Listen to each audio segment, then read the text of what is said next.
one's just as good. Gosh, dang it. That was my bad. Round two. Round two.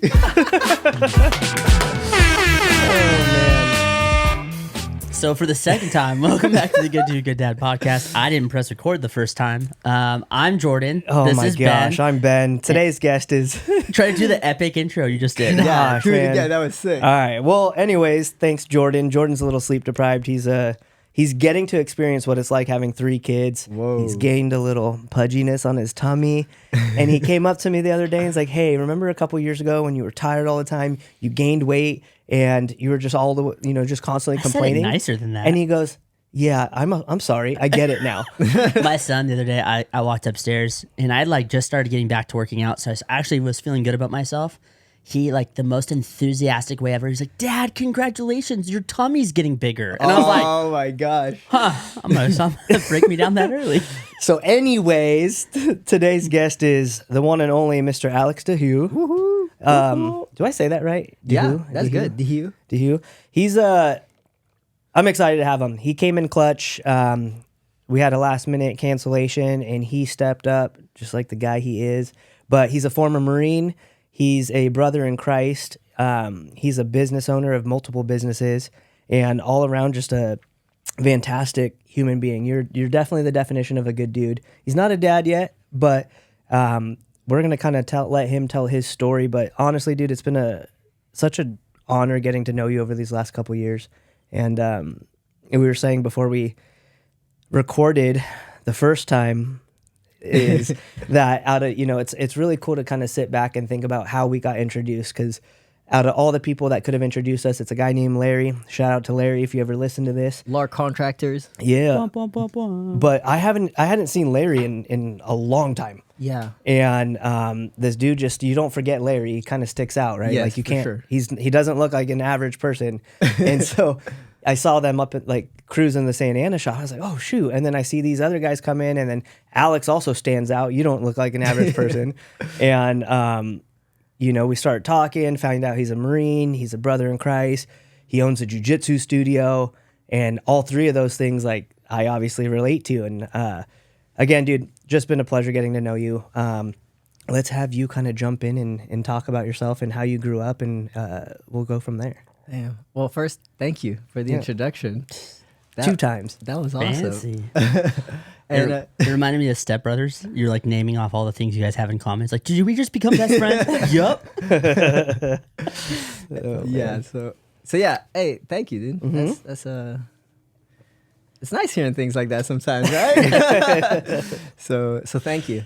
And it's been a pleasure knowing you. And I think a lot of what we're doing right now with my coffee journey with my friends, I don't know if we'd be doing it the way we're doing it and with the success that we're doing it without meeting you. Yeah, And I appreciate that.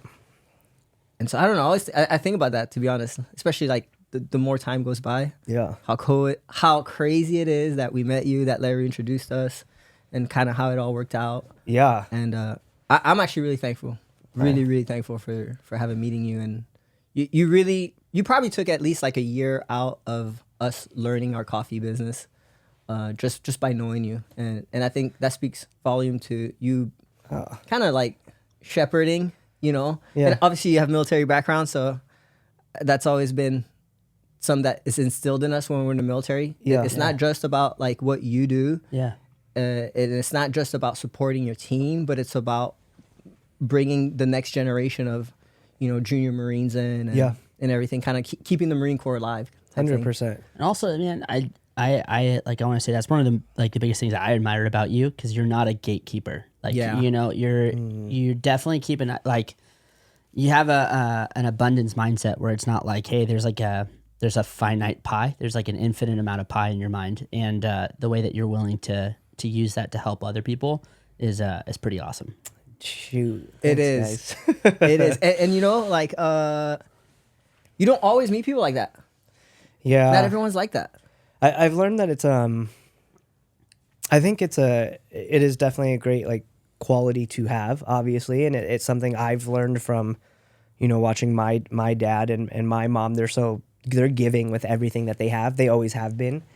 And I think it's also just like you said, Alex, we're taught in the Marine Corps, especially the years we were in, like it's not only about you, right? Like if you have that about me mindset, like homie to your left and homie to your right, like they might not be there again. For sure. And so it's like we're, at such a young age, you're taught like, yo, like there is an abundance, and the more everyone around us is winning, everyone is winning. And it's crazy because I struggled with that for years in my business journey so far. I'm close to hitting 15 years already, which is crazy. Heck yeah. But early on, I just got taken advantage of so many different times in so many different like places. And then it just got to a point where like I would tell my wife, I'm like, why do I keep saying yes to things? Like, what's the point? Like, why, I help out John Smith and all of a sudden, he's doing all these things. And I was like, well, that's not cool, but then it becomes a thing where it's not about what I get out of it, right? It's about doing what I think is the right thing to do. And we had our little mini whatever, I think just massive miscommunications and misunderstandings. And I felt like because of those past experiences, and we might get to this later, but I genuinely felt like they were taking advantage of me. And that wasn't the intent. And I knew Alex, and I finally just called him one day instead of kind of holding this like little grudge. And I just caught him and I just like hashed it out. Yeah. Right. And I don't know why I didn't do that 3 months prior. I think it was just one of those, I'm just like, again, it's happened so many times. That's the thing. Bad experiences kind of harden our hearts. Yeah. It kind of blinds us a little bit. And I've been in very similar situations, even with like, especially with my jiu-jitsu school, because we get so many students. And same thing, like something that always stood out to me is like, you have to pour as much into what we're doing. So for me, teaching, at my school, and often, because I'm teaching jiu-jitsu, but at the same time, a lot of students stay there for 5-10 years, so you build these long lasting relationships. And one thing I found is that you really want to pour into them as much as possible, always void of what you would like. You kind of help, because it's their journey. Even though they're in your school, it's still their journey. Yeah. And of course, over the years, you always end up with same thing, someone kind of like does some wrong to you. And that's happened a few times at my school. And some of my close friends are like, why do you keep doing this? Like, why do you keep, is this going to stop you from doing that for the next person like that? And I'm like, no. Yeah. Because that's not, there's two ways to look at it, I think. One is you don't want these bad experiences to deter you from doing what's right, kind of like what you were talking about. But two, actually, because when we're hurt, of course, we focus on what bad just happened. But in reality, that only represent one student out of like 200. Yeah. And it you know what I'm saying? Yeah. Yeah. And these experiences, this bad part, it wants you to draw your attention to not wanting to be in that situation again. But then if I think about how much good it's brought, not just for myself, but for the people involved or even my team and those long-term people that say, oh, I found jiu-jitsu, and now that I found and love jiu-jitsu, it's changed my life. I work out. I've met new friends. I've done things that I've done a tournament. I never thought I would ever do a tournament. I never thought I could learn how to fight, and now I'm learning, the grappling art. Those are big, major changes, let's say, in people or people's lives. And then I think often those people also take that same passion or whatever, how it changed them, they take it to other people. So, it's kind of exponential. Yeah. And, I guess just to answer that rhetorical question. It's really easy. It's funny how easy it is to let one bad experience, I'm not saying one bad experience, but like you can do so much good and just the small minute part of it that was bad be the focal point. And For sure. it's like, and how quickly that can discourage you from like you were saying with jiu-jitsu students, you've probably impacted hundreds of lives who then went out and impacted, potentially hundreds of lives, and it was all with one person. But you can let one wrong experience stop that in its tracks. And it's like, it's so weird how that can happen and how your brain can just grab onto that one negative experience. For sure. Yeah. We're going through it right now, like, as business owners, like lawsuits, right? Yep. Like you just finished one. We're in the middle of one. And I had this moment like 2 months ago where it was since I've been around the block a little bit now, this isn't my first time getting, being involved in a lawsuit. Mm-hmm. And so I approached it a little differently. But, for about 2 days, a couple months ago, I let this like nasty feeling creep back up. And I'm like, dude, screw this. Screw everyone. Why do I keep doing this? For sure. Like, it's not like I'm a freaking millionaire and crushing it and making a ton of money. This place is actually costing me money and costing me time and costing me mental space. Yeah. And it's not fair to the people involved, the people in my life, my family. And long story short, I just had one of those moments where I was like, dude, what you guys just said is you can't let that one freaking negative thing out of this amazing thing dictate how you continue to choose to, act, right? Yeah. Because then they keep winning, not the person, For the sure. issue, the thing, right? The bad thing. Yeah, whether it's a lawsuit or it's a friend or it's someone taking advantage, like whatever, the thing keeps winning if we let them freaking keep winning. And I just was like, no, I'm done. I'm done with that. Like, I'm not gonna let that happen. And it comes at a cost and all that fun stuff. But I think obviously the three of us sitting in this room, and hopefully someone that listens to this, like, if you do need encouragement because you're going through something rough, like, dude, all three of us have experienced gnarly things in our life, and yet we're still here. We're wanting to push forward. We're, taking and reframing these negative things and making them what define us and how we act and choose. And, with that, Alex, I would love for you to kind of tell us like where you grew up and like how you got here. Because, dude, you have such a cool story. Thank you. Okay, so I could break it up in like probably 3 parts: my childhood, my teenage years, and then my adult years. Yeah. So I was born here. A little bit crazy background. My dad, mom separated, back and forth, kind of bouncing around. But then eventually, my dad sent me to Belgium to live with my grandmother. So then I spent my childhood there until I was 13, until she passed away. Once she passed away, I came back to the States. Not speaking a word of English. High school experience. I never had been in American high schools or American culture. So for me, that was a gigantic switch. And we went to a couple high schools. I went to Hoover High, and I was going to go to Marshall High. And then eventually we ended up at Burbank High. So I actually remember my first day of high school here. I had to go through a metal detector. And you're like, what? I was like, what? Because I came from Belgium. The least crime place You know ever. what I'm saying? I was like, oh, what do you mean? But I guess, someone had just got killed that summer at my high school. And so, they had to have all the measures to keep the students safe. Yeah. But for me, coming from Belgium, and I was tiny too. I probably weighed like 85 pounds as a freshman. Like, anyways. So big culture shock.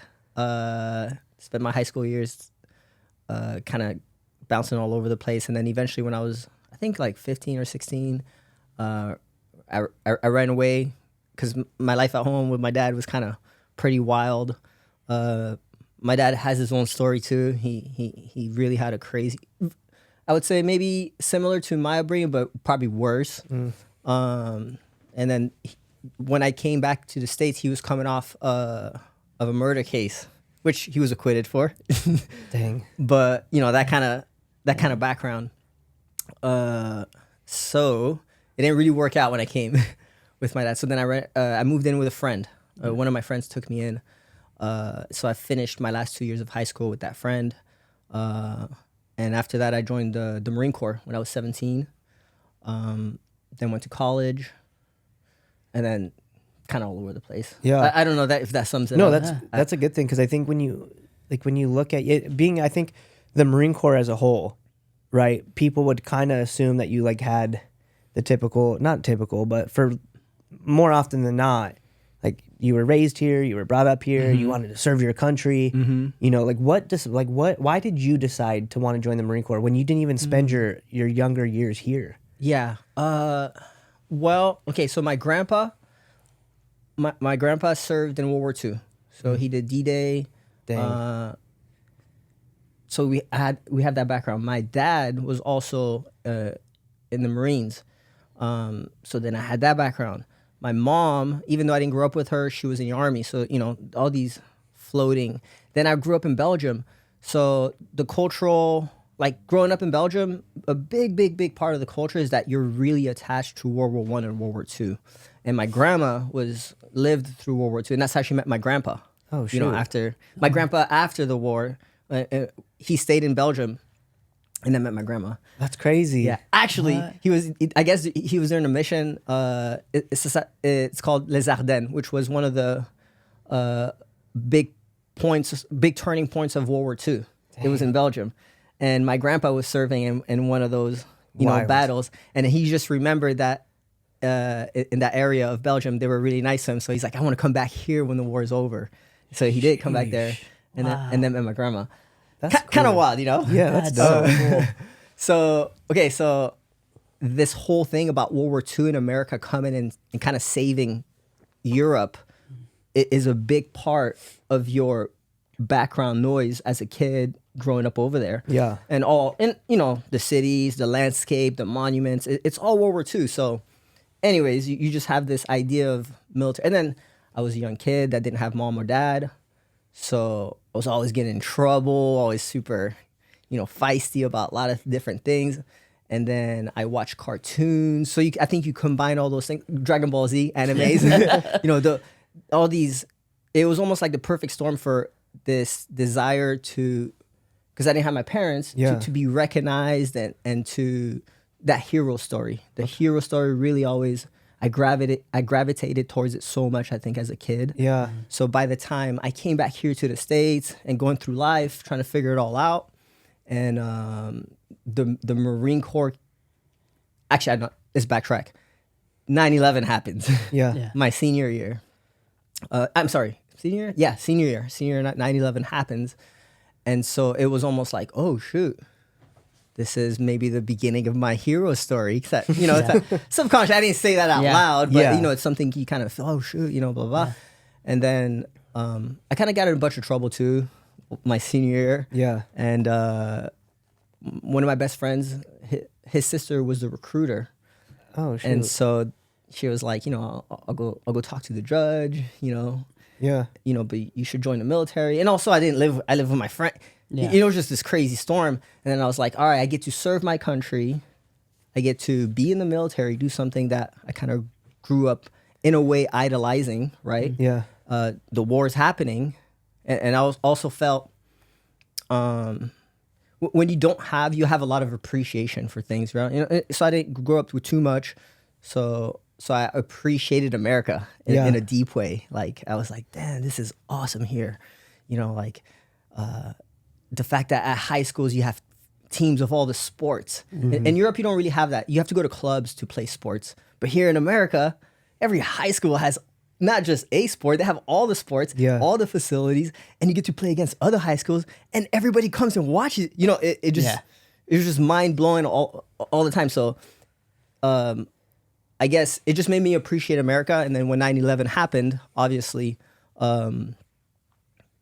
it was kind of a call to serve my country, kind of start that hero journey. Yeah. Well, dude, what? You saw the Dragon Slayer commercial, didn't you? And that was the most badass commercial ever. Remember that guy? He with the sword. Yeah, and he literally stabs it. It was every time it came on, I asked my friend can we watch that again?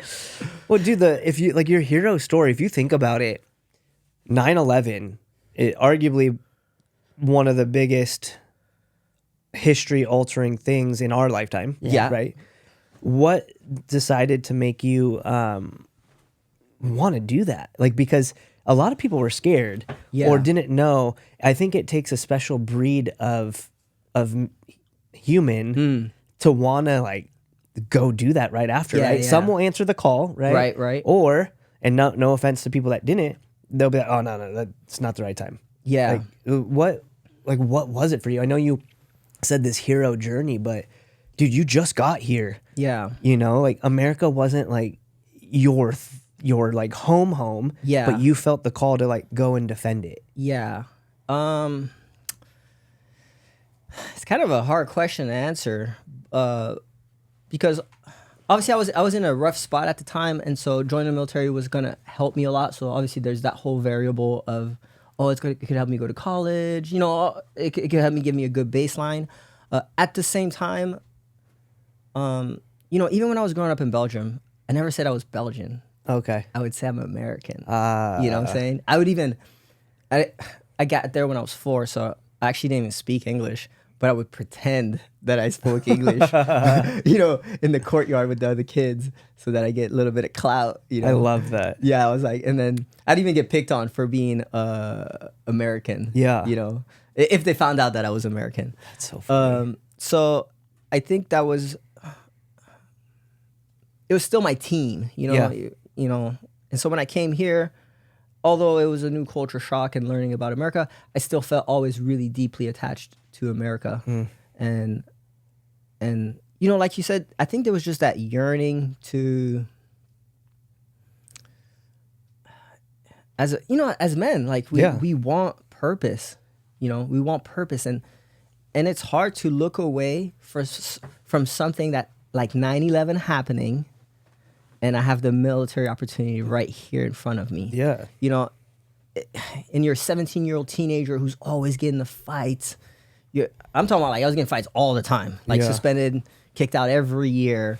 So, you know, I was that kind of young teenager, and then now I have an opportunity to be a real warrior, quote unquote. Yeah. You know, so I think that draw is just really strong. And Do you feel like it also maybe gave you like a sense of belonging? Because I could feel like, you know, American growing up in Belgium, and then you're kind of like a Belgian doing like your formative years in America. Yeah. With the fallout of the family. Yeah. You know, it's like the Marine Corps, and that's one thing I love about the Marine Corps is that like once a Marine, always a Marine. So there's really that like camaraderie, that like that esprit de corps that most other branches don't. I mean, they have it, but not to that level. Yeah. You know, like you guys are tight knit. Yeah. Tight. Yeah, for sure.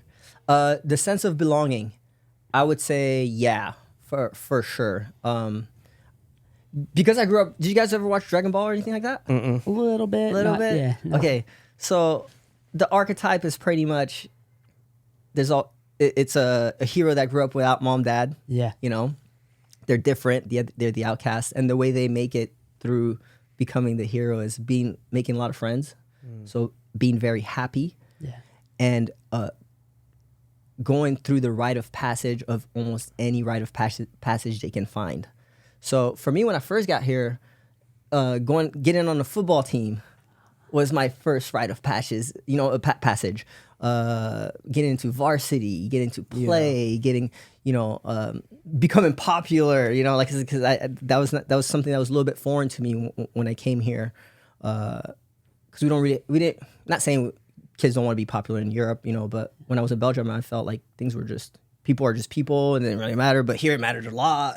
You know, things like so. There's all these weird rites of passages that I was used to climbing through, and then my family, my dad too. They were always like, a lot of the worth that we had as my dad's kids was based off what we could do. You know what I'm saying? And also, I had this subconscious idea that even growing up, since I was the only kid in Belgium, that maybe there's something wrong with me. I'm the only one that got sent here. Yeah. Everybody else is over there.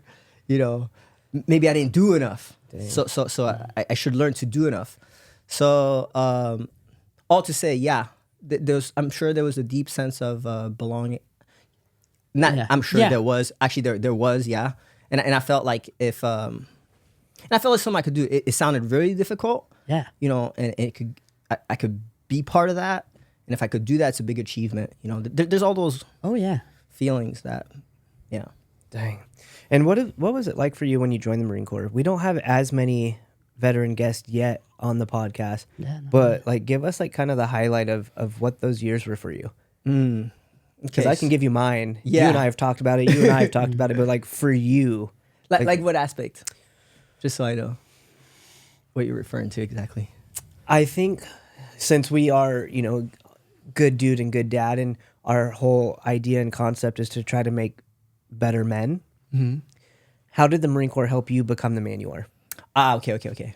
So, I always wanted to do something special. I wanted to be a good guy, all these different things.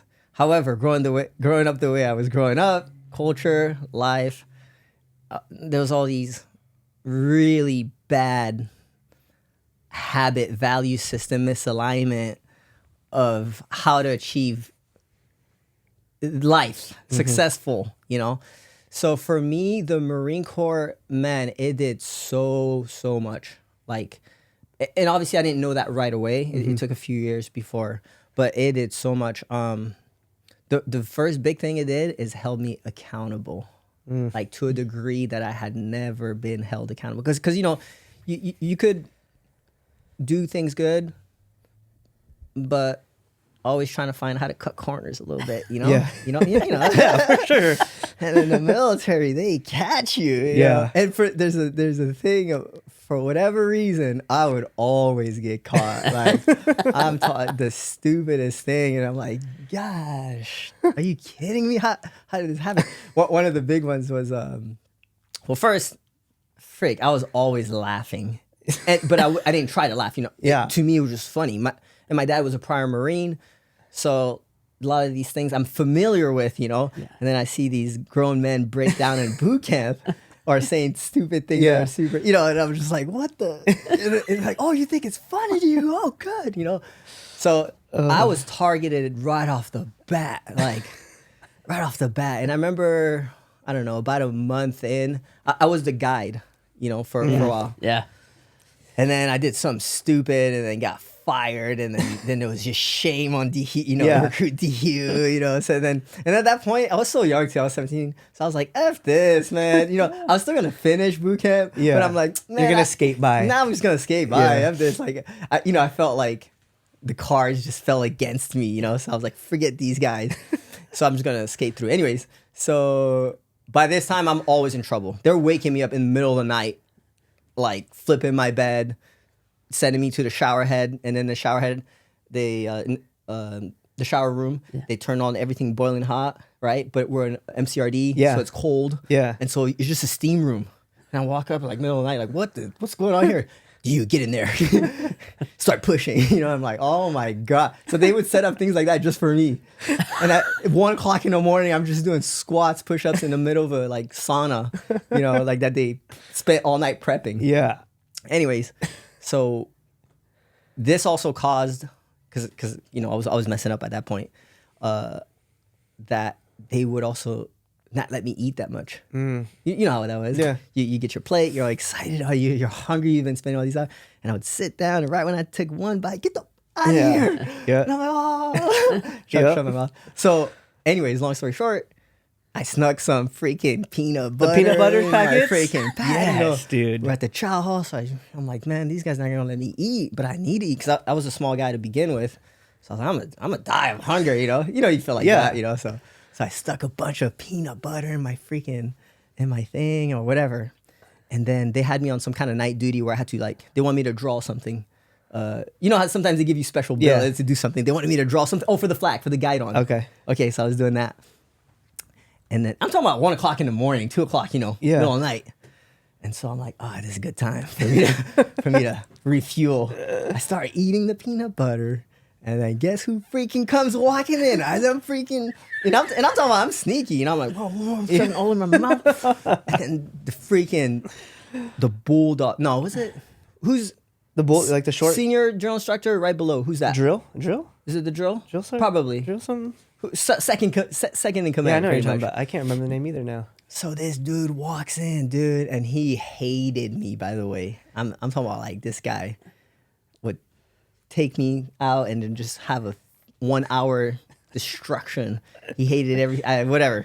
But also, I'm sure he was doing his job. He just saw this young 17-year-old that thinks this is a game. It's wartime. Yeah. It's about to get real, so I better prep this, you know. So he's probably doing his job, but anyways.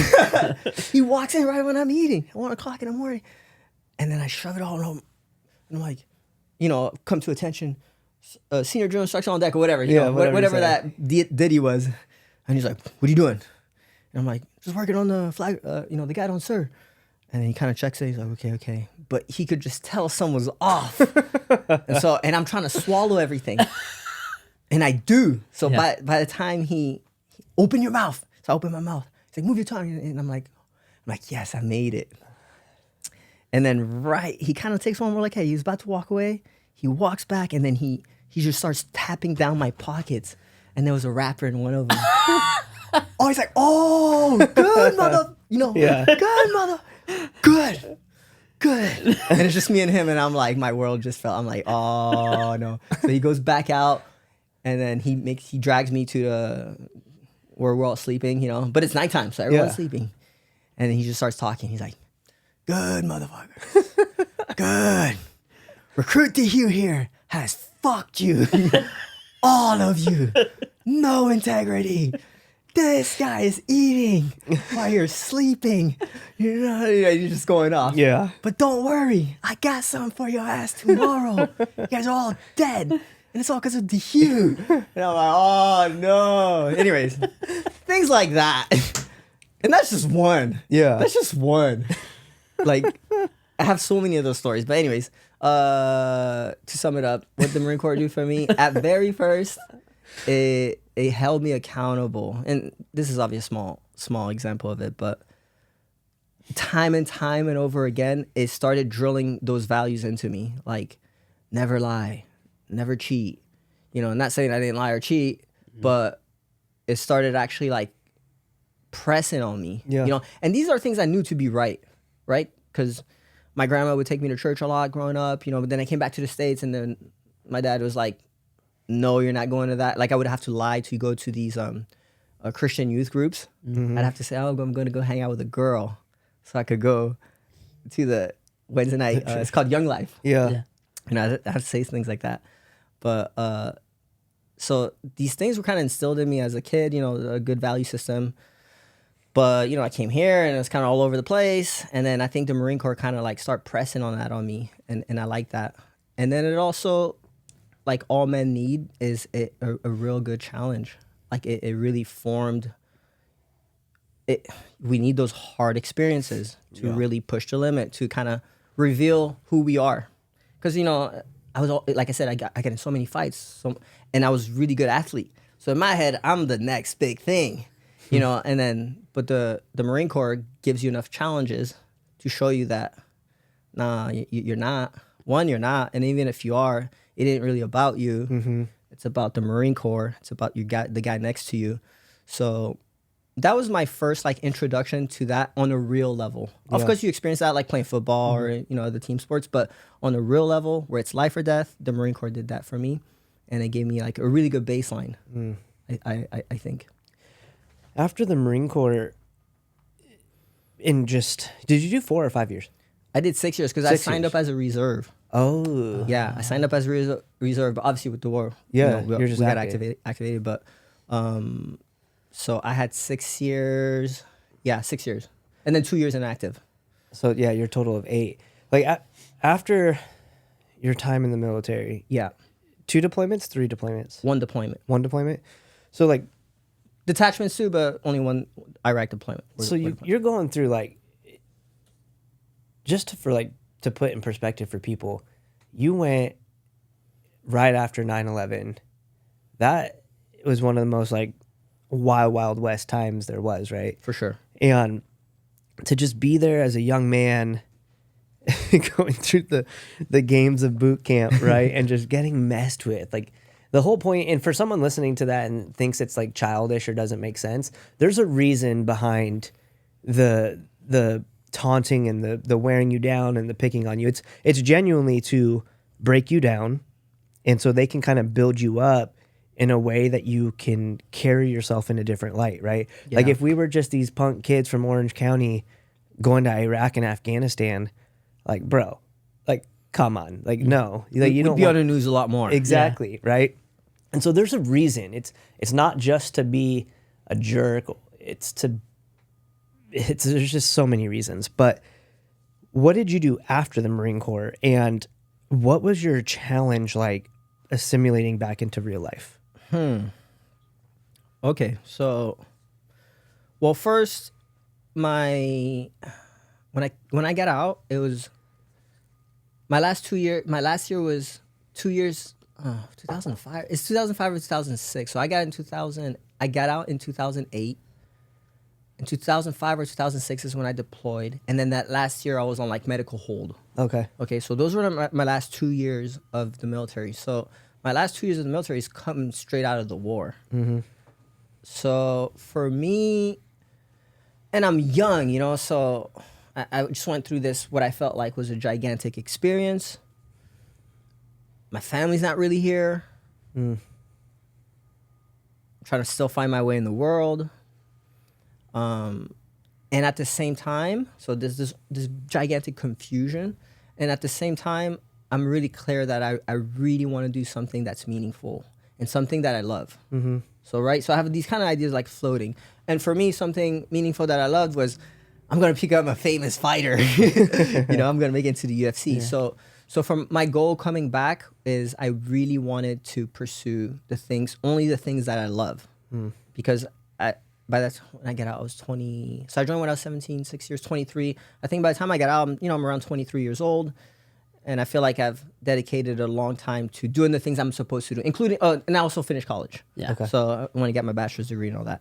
So by the time I was done with this, I was like, all right, now I'm only doing what I want to do. Like I put my time in, when I got school done, when I served my country, I went to war. You know, it's almost like you're checking all these check boxes. So when I came back, I finished school and I started pursuing boxing, jiu-jitsu, MMA, and I started going down that route. At first, it was pretty hard to...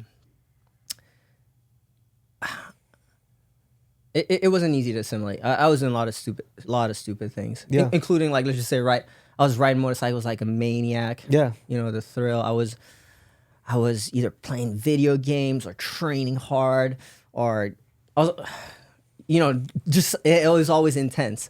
I had a girlfriend at the time, and that was not good because I was living my life like a wild man. And then eventually. Here's a better answer, actually. Eventually, I think I was about a year into jiu-jitsu, and that changed my life a lot, actually. Jiu-jitsu really slowed things down for me. And it didn't happen right away. But it gave me something to really pour into. And it's a sport that kind of like, it continuously, you're doing it wrong. It's not going to work. Here, and here's proof. You're getting choked. You know, here. This other thing that you're trying to do that's wrong doesn't work. And here's proof, you're getting smashed. So it's like over and over and over, jiu-jitsu did that for me, right? And it also gave me and I started teaching jiu-jitsu. So, I don't know. Yeah. Jiu-jitsu slowed things down for me in a way that a lot of other things couldn't, whether it was work, whether it was getting in fights. Yeah. Whether it was riding motorcycles, playing a hardcore video, you know. Yeah. Whatever. I think another way to ask that question too, and I think it's important because you don't have to be coming home from war for this to really maybe resonate with you. You could be a first responder. You could be a person working behind a desk. Yeah. You could be the quote unquote average Joe. You could be an extreme. But I think something that could be very useful for people is... So for me, before I answer this, I have to give this background. It's like, for me, I had such an awesome family core that you didn't have when we came home. Right? Yeah. When I came home, I was surrounded by people that freaking genuinely loved me and would do anything for me. Clearly, I'm no longer the same Ben that they know. Yeah. Right? And if I did, I would be a freaking sociopath. Yeah. If I came home from the things that we experienced and was not phased, I would be freaking Dexter or something. Yeah. But I had that core group of people that challenged me, that loved me, that stood up to me when I needed to be stood up to, in the sense of like, get your crap together. Yeah. Like, we're no longer gonna just stand by and make excuses for you. How did you do that for yourself? I know you said jiu-jitsu, but there had to be something else that was giving you the drive to want to change. Because let's be honest, I'll ask you this too, is, did you have a temper? Oh, yeah. Were you easily triggered? I could hide that trigger. Oh, see, I couldn't. I would hide it through various methods. Yeah. But once it got to a certain point, I just started doing really stupid things. Yeah. So for me, I had no control. Yeah. It was freaking, you accidentally brushed my shoulder in a bar. Yeah. And I turned around and I punched you in the face. It didn't matter if you're a freaking UFC fighter or not. I just had no ability to have control of myself. It was I don't know, man. You're on high drive for so long that I think I just got accustomed to what you just said, Alex, is like doing everything at 100. Yeah. Right? So if I felt, you might have accidentally brushed my shoulder, but now I'm 100. Yeah. So there's no talking. It's just punch you in your mouth, and if we fight, hopefully I win. If not, like whatever. Yeah, you know? yeah. Like there had to be something that was enabling you to want to push to change and to grow. Yeah. Okay. So so it's not. This happened a long time ago too. So it's 2008. So it's not easy for me to recollect right off the bat, like what stood out. But I do remember this, that there was a deep drive. Okay. And almost like a promise, because I remember when I was overseas, when I was in Iraq, I would pray a lot, because the reality is, tomorrow I could just have my legs blown off. The family jewels blown, like, or just die. Yeah. Okay, and if that doesn't happen, something worse could happen, which is my buddy dies, and he dies because of me. My whole team dies, and they die because it just goes into a cycle of like how finite all this is, and because that was so clear to me while I was in Iraq, not after. It was clear when I was there. It wasn't even clear before I left. So I was like, damn, it is, not only is it real, but I almost thought I was gonna die. Actually, to be honest, before leaving, I was like, I'm gonna die. We write our wills. Yeah. And all that, and I did all that. You did all that. Yep. And so while I was over there, I would pray a lot, or I would, in my manner, I would talk to God, and I'd be like, God, if you just allow me to come back in one piece, and my buddies in one piece, like, I promise, I'll do whatever you had set for me to be here during this lifetime. I'll do it. And it was, and I would say that a lot, maybe not out loud, but to myself, I would keep saying that. And the worst things got, anytime things got bad, I was like, I'm definitely gonna come back. I will appreciate. I was always, again, I was really appreciative of things prior because of my background growing up, not having too much and kind of wild things happening in my life. But when I was there, it just amplified that baseline. Yeah. And so when I came back, no matter how bad it was or how all over the place I was, I could never actually get away from that promise with God. I could never get away from it. No matter how how dumb I was being, and how maybe even not even practicing my faith, there was always this tug, like, Alex, what are you doing? And almost like, Alex, you said if you didn't die, if you came back in one piece, your friends come back in one piece. My team, we all came back. My buddy got sniped right in the head, right in front of me, like right next to me. Dang. He survived. Insane. A sniper shot to the freaking head. Yeah, that's freaking crazy. And I'm talking about like just a couple feet from me. So it's close is what I'm trying to say. Yeah. And to me, it was so clear that in one of the convoys we did, there was an ID, and then it hit the vehicle in front of us, or two vehicles in front, something like that. So clear, like that is so close all the time. Just things like that, Yeah. So when I come back, even if you start living life and you kind of forget the blessings the grace that we've been gifted. Yeah. Even though I could forget it. Not forget it. Live life as though it's not there. There was always something tugging. So I don't know if that answers your question. No, it does. And it always pulled me towards either people. It always pulled me towards people or activities that kind of continuously realigned where I ought to be. So jiu-jitsu was one of them. Yeah. Larry is another one. Larry pressed on me super hard. He was like, "How come you're not going to church? You say you're a Christian. You believe in God. You say Jesus Christ is your Savior, but you don't go to church. And I was like, oh, you know, I practice, I believe, but you know, I've gone through a few churches and, you know, hypocrites, you know, whatever. Yeah. You know, the baseline I say this. Yeah. white belt Christian answer, you know? And he's like, well, Christian answer. I like that. So you want to grow in your faith or you want to stay the same? Well, of course I want to grow. Well, how can you grow if no one's mentoring you or leading you into this activity that you don't have 20 years of experience in? And I was like, oh, touche. Yeah. I will be there next week. Yeah. You know, things like that. It always brought me to either experiences, communities, or people that continuously realigned me. Yeah. I wanted to ask that question for a reason, is because we want people to get some like form of a value out of this podcast, right? We don't want to just sit here and like talk about aimless things. Like our goal is for people to get some form of a value. Yeah.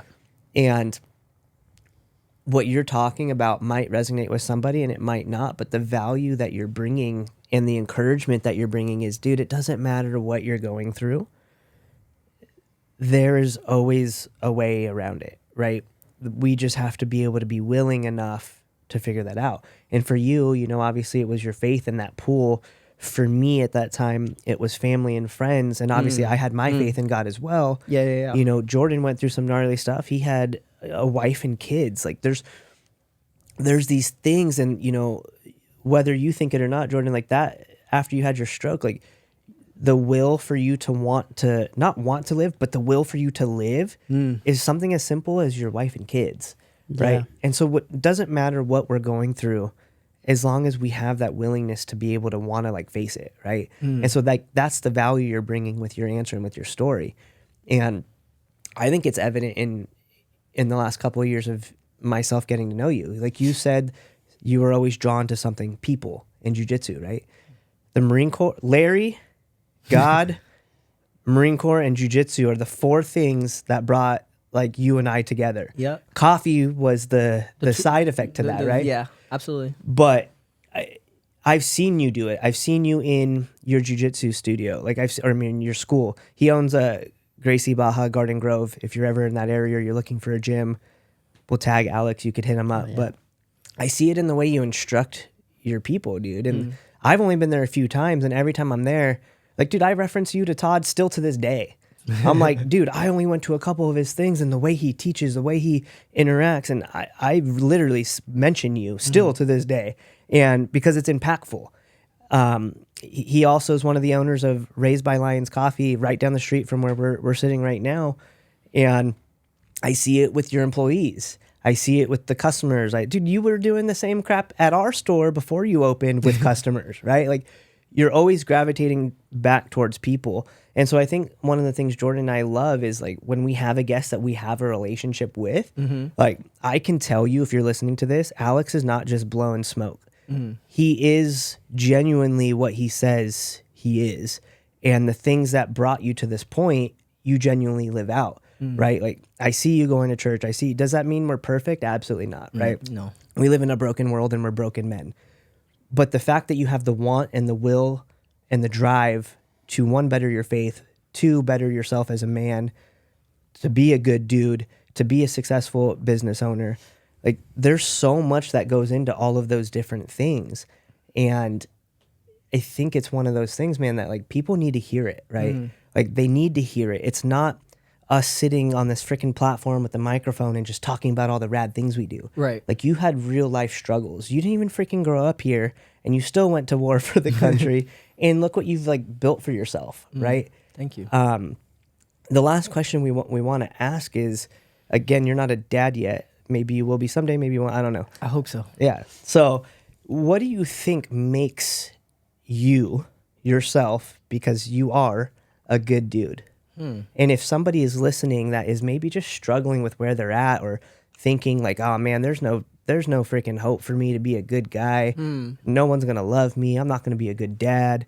I'm a whatever, right? Yeah. Like, what makes you a good dude, and what is your advice to somebody if they need that encouragement? And I'm putting you on the spot. Yeah. Well, last time we said, just because we're Marine Corps right now is on the conversation, so let's stick with that. So let's just say honor, courage, commitment. Okay, these are the the staple Marine Corps values that are instilled within you the moment you step on the yellow footprints. Into the yellow footprints. And until the day you get out. And hopefully you get to test those values at some point and to reinforce it because we need the experiences to reinforce it. But honor, if anyone's looking to be a good person, you need a standard. You need something to aim at. And that's going to be a level of value system, of understanding of purpose, of all these different things. And what better than God? You know, what better than faith? What better? If I think about why I should be patient or loving or kind of like graceful with people. Yeah. Well, one is because growing up, I just kept hearing about Jesus. You know, every time I go as a kid, all these stories about this person that loves me, even though I'm not living, you know, I got to live with my grandma and it was great. It was a great childhood. So I don't want to like hype it up like it's horrible. But, you know, I didn't have my mom and dad. So, you know, there's a weird sense of like, you don't matter that much. Yeah. Because the people that are supposed to love you the most are not, you know. Yeah. That's what you go through, you know. Right. My mom and dad love me, but that's not my point. It's just you go through like a lot of those feelings. And so in the background story growing up, I would just hear about Jesus, that this person that does love me no matter what. And he, you know, everything that I do matters and he wants me to do, you know. So that honor, you have to honor something and hopefully you choose the best thing and the best example of what righteousness looks like, what being loving looks like, merciful, being caring about others, you know, it is really in faith. So I think honor first, find that thing. For me, it's obviously my faith. And that's my example. That's what guides me in everything else. And I try to make that guide me in everything that I do. And then, you know, that leads you into courage. And courage would be like you taking action on that value. Yeah. So courage is like doing the right thing. Taking that step, that leap of faith into maybe your passion. Yeah. Taking action. You just have to. You know, if you want to be a dad, good family, you got to take steps towards that. And it's not always easy. No, you have 3 kids. Yeah, or even your coffee, your whole coffee business that provides for your whole family. Yeah. All the things you've been doing. And same for me, whatever provides for the people around me, it's because I had to continuously like take that leap of faith and believing that if I have the right value system, it can lead me to do jujitsu well and be able to teach it to people well. So and there's a level of courage that has to come along with that, right? Yeah. So, but even then, it's not enough. Then it's about commitment. And what's the commitment part? I think it's your ability to stick to it. And then to do it relentlessly over and over for a long period of time. Because as we all know here, it just takes anything good. Not only takes the right action, takes the right going in the right direction, but you got to do it for a while. Yeah. And I think when I think about anything that's good in my life, it kind of, especially as I get older, you know, you can really, because there's things you thought were good when you were younger that are not good. Yeah. But you felt like they were good. Oh, this is, you know. But, you know, as you get older, you start to itemize. You're able to discern what's actually good in your life. And every time I find out, when I look at something I really appreciate, that I'm happy, that I have love for, that gives me hope, it's always something that kind of falls under those 3 columns where it's like something has good value, something that I kind of really took a leap of faith towards, and then I stuck with for a long time. Yeah. I like that, dude. Because I haven't used I mean, I obviously understand those values, and I guess I relate to them, but I've never actually framed it as what Me we neither. were taught. You know? Like the What's honor, happening right now? Right? I love the way that you tied all 3 one to another. Like, just it makes perfect sense. Yeah. and it flows. I love that. Yeah. I love that. Well, my man, I know you got to go teach jujitsu. That's right. Again, if you guys are ever interested, like, reach out to him. I'm telling you, he's genuinely a good dude. And he's a beast, and he'll freaking murk you. So, I mean, there's that too. What's your what's the Instagram, your Instagram, or the Instagram for your jiu-jitsu studio? Okay, so for RBL. and RBL. So for jiu-jitsu, it's GB, G as in girl, B as in boy, gbgardengrove.com. I'm sorry, GB Garden Grove. Yeah. That's the IG. For me, it's just my name, Alex Dhue, Alex Dhue. And then our coffee venture is Raised by Lions. Nice. You got to support him, follow him. He's freaking trying to sneak up on my coffee shop, though. That's right. So, Always, shoot. dog. We're pushing each other. Hey, real quick, can I say just thank you for everything, dude? I sent you a message a little while back, you know, but I really want to say in person, thank you, dude. Like, whoever's involved at that coffee shop, you know, any success that we're gonna have down the line with Raised by Lions, you know, you were just such a big component of that journey for us, and your willingness to really actually be open and help out is no matter what happens, is actually what is a big component of any success or anyone we impact later down the line. Yeah. You know, so that's something that you have a big part in, and or at least that's the way I see it. That's you know, I always think about what are the things that had to come together to make something special. Yeah. And for me, that will never go away. That's something that dude. you did really well, I feel. I definitely appreciate it. And again, everything's not always perfect. We had our little moment, and like it was something my wife said to me. She's like, "Oh, like when's the last time you saw Alex?" And it like clicked in my head. I was like, I've been kind of mad at him, and he doesn't even know I'm mad at him. So I should probably just call him. And then it was just like one of those like simple things, though, right? Yeah. Where someone like had to check me, right? Because I wasn't gonna like hold a grudge forever, but I was just felt like I was taken advantage of, and you just happened to be the one in front of me at the time. Yeah. Because, dude, I told you it's happened all the time. But again, you can't let that dictate the way you choose to do things. For sure. And you know, I'm saying that to people that listen because, bro, not everything's perfect, man. It took me a while to be able to call him, and I didn't know how he was gonna receive some of the stuff I said. How did I receive it, by the way? You were freaking fantastic. You literally were like, oh, like I could see some of that, but here's like our side. And then you told me your side. I was like, oh yeah, I guess I didn't really think of that, you know? Okay. And it was great. And we've squashed it, and it was like tight. And now, like, I mean, I would have still done anything to help you even during then, but like now I'm like, oh yeah, he needs help. Let's do it. You know? But again, we say that because the whole goal is to challenge each other to genuinely actually be a good dude, not just to sit here, talk about it, say that we are.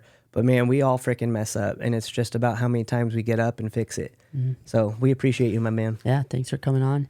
If you're a Marine Corps recruiter and you want to use this video as Let's go. but yeah, dude, thank you so much for coming on. Ben, thank you as always. And, Mr. Jordan.